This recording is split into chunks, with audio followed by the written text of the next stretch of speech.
parle santé, toujours avec la dette de la France liée aux essais nucléaires. Une dette encore questionnée aujourd'hui. Nous évoquerons le sujet dans un instant avec notre invité, le doctorant en histoire contemporaine allocataire du ministère des Armées, Manatea Teharoui. Mais avant, rappelons ces quelques chiffres. D'abord, celui des dépenses engagées par la CPS pour le traitement des maladies radio-induites de 1985 à 2023. Selon la Caisse, il s'élèverait à plus de 95 milliards de francs. Côté demande d'indemnisation auprès du CIVEN, le Haut-Commissariat a accompagné 1213 dossiers depuis le 1er janvier 2022. 457 dossiers complets ont été transmis au CIVEN pour instruction, des dossiers qui pourraient être constitués avec l'appui des archives déclassifiées. Ces dernières sont étudiées depuis plus d'un an par notre invité Manatea Teharoui. Bonsoir. Bonsoir Athéna. Alors cette déclassification, c'était une demande de longue date. Quel intérêt direct pour les Polynésiens ? Oui, c'était une demande de longue date des Polynésiens, donc depuis justement 2005. Donc le rapport de l'Assemblée territoriale de la Polynésie a préconisé justement l'ouverture d'un centre d'archives. Depuis 2021, le président de la République a demandé justement, enfin a décidé d'ouvrir les archives totalement, et documents proliférants acceptés. Sauf qu'on voit qu'il y a quand même des difficultés au niveau de l'accessibilité des archives. Donc j'y étais depuis 2 ans dans ces archives-là.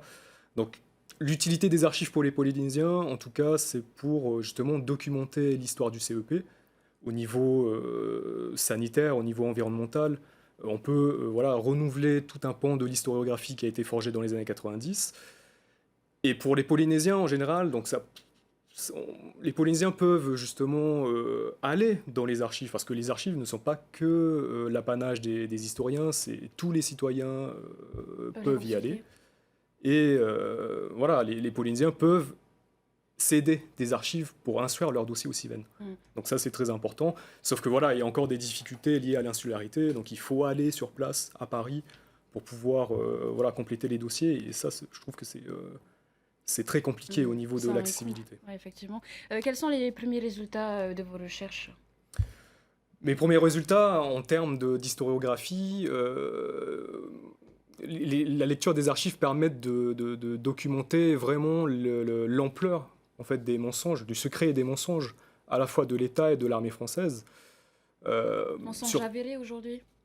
Oui, mensonge avéré et qui a été accepté à demi-mot et avoué à demi-mot par le CEA et les armées. Ouais. Aujourd'hui, le fait nucléaire est enseigné. Les incertitudes liées au sujet le sont également. Vos recherches doivent également servir à cela, à préciser nos connaissances sur le plan historique ? Oui, alors en tant que doctorant et professeur d'histoire-géographie dans le secondaire, je constate qu'il y a quand même des travaux à réaliser au niveau de l'enseignement du fait nucléaire. Donc j'ai des étudiants, donc je les salue s'ils nous écoutent ce soir. Les étudiants sont très curieux justement de cette histoire du CEP. Ils méconnaissent parfois certains aspects du CEP qui pourraient justement être importants pour documenter. En 2021, vous en parlez un peu plus tôt, lorsque le président Macron a reconnu la dette de l'État envers la Polynésie, il y avait une forte mobilisation, une sensibilité palpable autour du sujet. Aujourd'hui, y a-t-il un essoufflement ? Alors oui, on constate un essoufflement parce qu'il y a normalement une commission de déclassification qui se réunit justement tous les mois. Et voilà, on se rend compte que cette commission ne se réunit plus forcément. Il y a aussi un essoufflement au niveau comme je l'ai dit, de l'accessibilité aux archives et de la transparence au niveau des classifications. Donc il y a 2 organismes qui refusent justement la déclassification des archives, c'est le CEA et la DGA. Mais sous l'impulsion de la députée Myriam Arbelot, une commission d'enquête sur les conséquences des essais sera menée à l'Assemblée nationale. Quel sera votre rôle dans cette démarche ? Alors mon rôle en tant qu'historien, c'est d'apporter justement à Madame la députée Reda Bolo un complément, une expertise au niveau historique sur le choix du site, sur les campagnes de tir atmosphérique.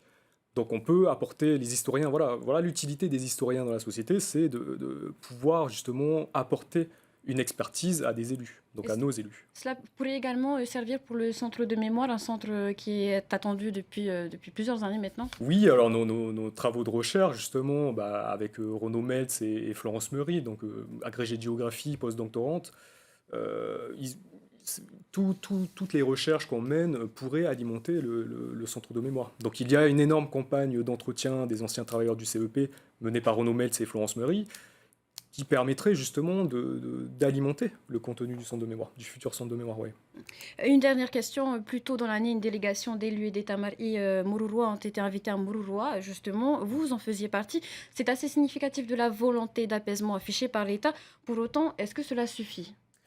Oui, alors j'ai eu le privilège de faire partie de cette délégation, donc je remercie le Haut-Commissariat pour l'invitation. Je ne faisais pas vraiment partie de la délégation officielle de la Polynésie, mais j'ai quand même voilà, pu y aller en tant que chercheur et historien. Maintenant, au niveau de l'itinéraire de la visite et des réponses apportées aux questions des élus et des journalistes, je trouve que on reste dubitatif et perplexe par rapport voilà, aux réponses apportées et aux dégâts environnementaux et sanitaires qui ont résulté des essais. Il faudra donc encore creuser. Il faudra creuser, oui. Merci beaucoup, Manatea Teherui, d'avoir accepté notre Je invitation vous ce remercie. soir.